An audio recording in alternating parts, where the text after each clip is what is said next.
Welcome back. As some of you already know, Houston, Texas is part of the Bible Belt. That is to say, it's part of a rather large geography of the United States that is deeply religious and primarily Christian. It's also important to recognize that within this Christian tradition in the Bible Belt, there's tremendous variation. Extremely conservative to extremely liberal and progressive. Today, you've joined us at St. John's Church in Houston, Texas. It's roughly 22 years old, deeply, deeply committed to community and rather progressive. It started as a mission and has grown to include a huge number of folks. One of the members is Beyonce. Now, Prof. Bun B and I have a relationship with this church in that the course we teach at Rice on religion and hip hop held one of its sessions here on the relationship between black churches and hip hop. So it only made sense to us to come back to this location to talk about the intersections of religion, this time Christianity, and hip hop culture. Okay, let's start with just a few moments in the history of Christianity in the United States. Think about it this way. The United States was not founded as a Christian nation, but it's more than fair to say that Christianity has influenced and informed life within the context of the United States. Let's think about early Europeans moving to the colonies. In part, they argue this move was motivated based upon a desire for religious freedom, the ability to live out their faith as they saw fit without interference. They maintained this attitude, developed religious communities, and forged a life that was both economically sound, politically different, and religiously engaged.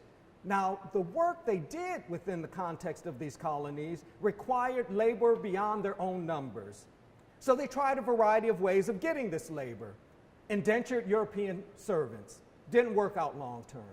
The indigenous population didn't work out long term. They turned to Africans. And here's the point. They justified the enslavement of Africans in part based upon a religious rationale. They argued within the sacred text, the Hebrew Bible and the New Testament, there was ample evidence to suggest that God was okay with the enslavement of Africans. There were debates concerning what should be done religiously with enslaved Africans. Keep in mind that Europeans moving here argued for religious freedom, the spreading of the gospel message, but they wondered, if we introduce enslaved Africans to the Christian faith, are we then obligated to free them? Have we acknowledged something about their personhood that will require us to change their status? The general answer was no, that introducing them to the Christian faith, although this was a slow process in the colonies, introducing them to the Christian faith did something about their soul's condition, but nothing about their physical condition. Now, the response of enslaved Africans to the Christian faith was complex. Some of them rejected it outright. Some of them embraced it as it was presented to them. Others embraced it and transformed it so that it met their particular needs within their particular context. First, this is done in the form of loose communities, but by the mid-1700s, Africans in the North American context, both free and enslaved, are forming churches. As of the mid-1700s, Black Baptist churches are developing, utilizing existing Baptist doctrine, but shifting it enough culturally and theologically to make it fit their environment and their need. African Americans also embrace Methodism within this same context. Again, shifting it culturally and theologically to make it fit their needs. The earliest Black Methodists are in the Northeast. As of 1816, the African Methodist Episcopal Church is established. Black Methodists begin to form denominations in the Northeast as of the 1800s. And over the course of time, you'll have growth as more and more African Americans embrace various forms of the Christian faith, always making it their own. African American engagement with Christianity will begin to include a variety of denominations, all of them committed to the idea that the Christian faith can do something to help African Americans live a more productive life. Again, these churches are about the business of answering those fundamental questions. Who are we? What are we? Why are we? Where are we? The complexity of these churches, the geography that these churches occupy will grow, shift, and change over the course of time. But it's safe to say that these churches within the context of African American communities in particular, and the United States in general, have had deep significance. It's also important to note this, that much of what these churches have done in order to spread their message has engaged cultural production. Let me give you one example. Think in terms of the spirituals, music. You might want to extend that and think in terms of gospel as well, that this musical form was used as a way to get the message across, right? People could always listen to sermons, could always pray prayers, but music provided an alternate, a poetic way of getting this gospel story across in a way that was compelling and entertaining. Now, it's true, again, that churches have used cultural expression as a way to get their message across and to reach as large an audience as possible, but this isn't without tension. There is and has always been a creative tension at best and a deep conflict at worst between a this worldly orientation and another worldly orientation. The first understands that the Christian faith at its best infiltrates the stuff of human life, the daily stuff of human life, and works within that context. The other worldly orientation is much more concerned with spiritual well-being, individual salvation. That second orientation often gets expressed this way: we are in the world, but not of it. As you might imagine, that creates some difficulties in terms of using cultural forms to get this message across. Some within that orientation, this otherworldly orientation, are uncomfortable, arguing that they are surrendering something of their spiritual gift for the sake of larger expression. So those who hold to this otherworldly orientation are troubled. They're troubled because they want to avoid slipping into a worldly posture that forces them to lose some of their spiritual energy and their connection to God. So as you might imagine, using these cultural forms, music, for example, gospel music, for example, might create a tension for them.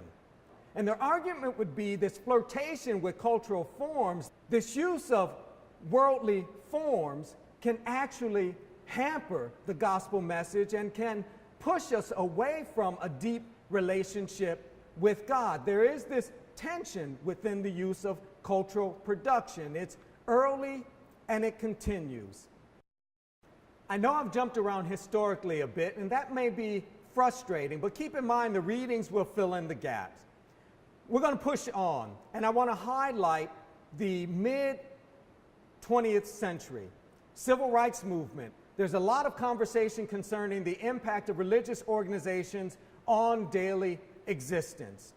Now, with the decline of the civil rights movement, roughly 1968, churches within the United States, black and white, began to experience a decline in membership, in part because civil rights gains open up other opportunities for folks. There are various ways to secure a good life.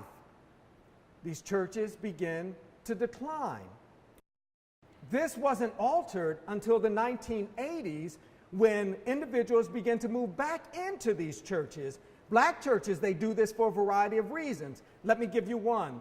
The black middle class is a bit disillusioned. It's played by the rules given to it during the civil rights movement, only to realize that the racial glass ceiling still exists. They've moved out of the urban context.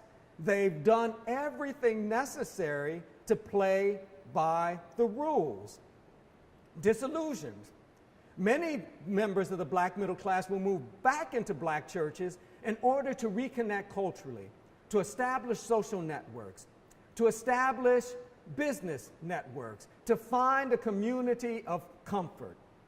Now, churches have to wrestle with the question. This changing population means shifts in how they conduct business. This includes how they conduct worship. these churches become deeply concerned with not only maintaining this new membership, but growing this new membership. And some of these churches understand that what becomes necessary in order to do that is a softening of some of its rules and an embrace of new forms of conduct, new forms of thinking. For example, when I was growing up in the black church, every Sunday you put on your best and you made your way to church. Jeans, unheard of. T-shirts, you were sent back home. But churches moving into the late 20th century, into the 21st century, have softened dress codes and have argued rather forcefully that it's not what you wear, but it's what you have inside that matters. It's the connection to God, and that can't be demonstrated through a tie and dress shoes. It's also the case that they've modified worship. They've modified worship in a way to make it much more appealing to young people. We've talked about liturgical dance, but they've also altered the music in radical ways. Now, Professor Bun B is going to give you more information on how this musical shift is significant for us in the study of religion and hip hop. But for now, suffice it to say that churches have shifted from a simple use of spirituals and classic gospel music to contemporary gospel music marked by folks like Kirk Franklin. Churches that have for the longest used spirituals and traditional gospel music felt the need to push beyond that to incorporate contemporary gospel music, its beat, its rhythm, its general feel in order to capture a youth audience. So Mahalia Jackson coupled with Kirk Franklin to get the job done. So I've given you a little information concerning the history of Christianity's impact on the United States. We've talked in terms of how churches have utilized cultural production in order to get their message across. We've highlighted the spirituals, we've highlighted gospel, we've shifted into contemporary gospel, but you know what comes next. Next, we need to talk about the relationship between these churches and hip hop culture. Professor Bun B is going to take you there.